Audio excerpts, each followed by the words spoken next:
माझे नेते असलेले शिवाजीराव मोरे यांच्या मार्गदर्शनाखाली मला आधीपासूनच समाजसेवेची आवड होती। त्याचबरोबर मी या प्रभागामध्ये जे राहिलेले कामं आहेत, जवळपास कामं झालेलीच नाहीत, पण आपल्याला नव्याने सर्व कामे करून आपल्या या प्रभागामध्ये एक नवीन ऊर्जा, नवीन दिशा देऊन एक प्रभाग, एक स्वच्छ प्रभाग, एक स्वच्छता सुंदर प्रभाग, या शौचालयाचे काय कामं आहेत, घनकचऱ्याचे कामं आहेत, अशी विविध कामं आहेत, रोड, गटार, कचरा सगळेच कामं आहेत। या ठिकाणी आम्ही हे सर्व कामे हाती घेऊन मार्गी लावणार आहोत। प्रभागामध्ये प्रतिसाद तुम्हाला कसा मिळतो आहे?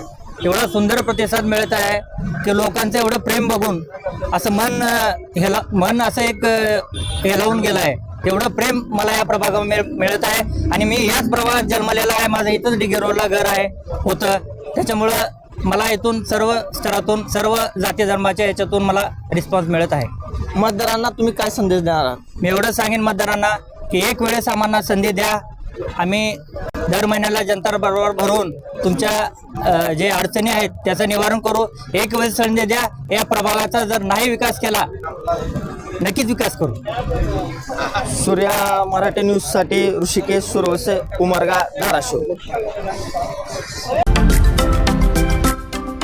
महाराष्ट्रातील महत्त्वाच्या व ताज्या घडामोडी जाणून घेण्यासाठी आजच आमच्या सूर्या मराठी न्यूज चॅनलला सबस्क्राईब करा आणि बेल आयकॉन प्रेस करा।